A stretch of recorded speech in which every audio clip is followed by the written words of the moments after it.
Assalamualaikum warahmatullahi wabarakatuh. Di video kali ini kita akan belajar mengenai kisi-kisi penilaian tengah semester 1 mata pelajaran ketahansiswaan kelas 7. Sebelumnya, Ibu mau kalian siapkan dulu buku catatan ketahansiswaan dan alat tulisnya. Ibu ingatkan juga buku catatan ketahansiswaan yang belum bersampul untuk segera disampul sesuai warna kesepakatan kelas masing-masing. Oke, jadi untuk soal PTS ketahansiswaan nanti soalnya berupa uraian dan berjumlah 5 buah soal. Adapun kisi-kisinya sebagai berikut. Yang pertama, masa kejayaan bangsa kita, yaitu menjelaskan makna dari masa kejayaan bangsa kita. Yang kedua, kerajaan pada masa kejayaan. Maksudnya menjelaskan kerajaan pada masa kejayaan bangsa kita. Yang ketiga, masa penjajahan VOC, yaitu menjelaskan masa penjajahan VOC. Yang keempat, penjajahan bangsa Eropa, yaitu menjelaskan masa penjajahan bangsa Eropa. Dan yang terakhir, gerakan melawan penjajah, yaitu menjelaskan gerakan melawan penjajah. Untuk lebih jelasnya, kita bahas satu persatu. Kisi-kisi yang pertama yaitu masa kejayaan bangsa kita. Artinya, menjelaskan makna dari masa kejayaan bangsa kita. Sebelum datangnya kaum penjajah, bangsa kita dalam keadaan sejahtera. Nah, sejahtera sendiri mempunyai arti mampu mengangkat kemakmuran negerinya sendiri, tidak tergantung dengan negara lain. Nah, keadaan sejahtera ini berlangsung sampai beratus-ratus tahun lamanya. Bangsa kita hidup tertib damai, adil makmur, dan salam bahagia. Lanjut ke kisi-kisi nomor 2, yaitu kerajaan pada masa kejayaan, yaitu menjelaskan kerajaan pada masa kejayaan bangsa kita.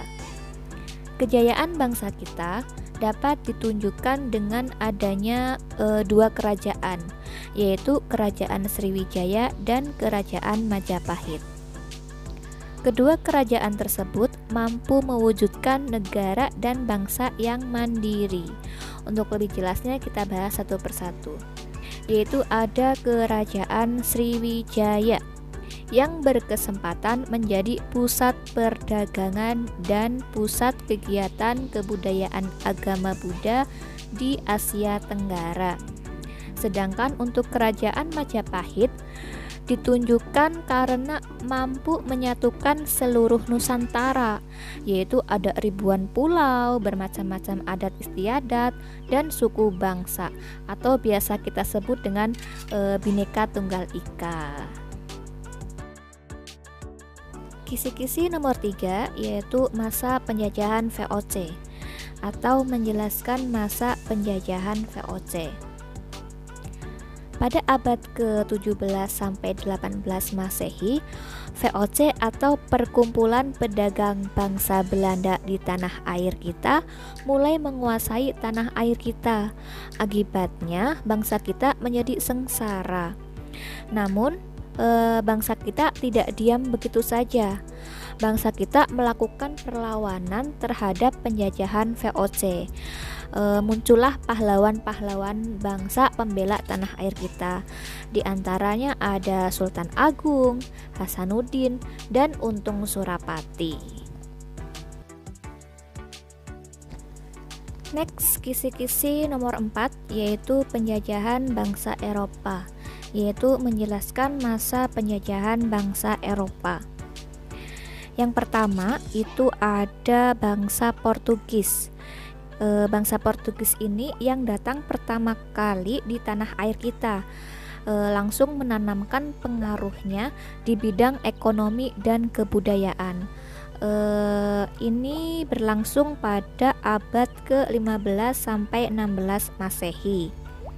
Yang kedua ada VOC, yaitu menguasai perdagangan di tanah air kita yang menyebabkan bangsa kita menjadi sengsara.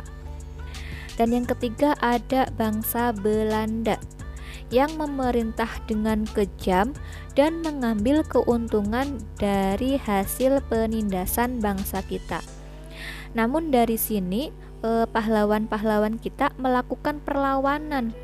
Di antaranya yang melakukan perlawanan yaitu ada Pangeran Diponegoro, Antasari, Imam Bonjol, Tengku Umar, dan juga Cut Nyadin. Kisi-kisi yang terakhir yaitu nomor 5 ada gerakan melawan penjajah, yaitu menjelaskan gerakan melawan penjajah. Nah, pada masa penjajahan, bangsa kita itu tidak memperhatikan pendidikannya dan dibiarkan bodoh begitu saja. Untuk melepaskan diri dari kebodohan dan kesengsaraan tersebut, maka pemimpin-pemimpin bangsa kita mengadakan sebuah gerakan. Adapun gerakan-gerakan melawan penjajah ini dibagi menjadi 4 bidang. Yang pertama ada bidang ekonomi, yang kedua bidang sosial, yang ketiga bidang politik, dan yang keempat bidang pendidikan. Salah satunya ada Raden Mas Suwardi Suryaningrat atau biasa kita kenal dengan Ki Hajar Dewantara. Nah, Ki Hajar Dewantara ini adalah salah satu pemimpin bangsa kita yang turut memikirkan nasib bangsanya di bidang pendidikan dengan perguruannya yaitu perguruan taman siswa. Nah, selesailah pembahasan kisi-kisi penilaian tengah semester 1 mata pelajaran ketaman-siswaan kelas 7 ini. Jika ada yang belum paham, silakan kalian bisa tanya langsung melalui nomor WA Ibu. Jika ada yang belum punya nomor WA Ibu, bisa minta ke wali kelas masing-masing. Oke, Ibu cukupkan video ini. Sekian dari Ibu. Wassalamualaikum warahmatullahi wabarakatuh.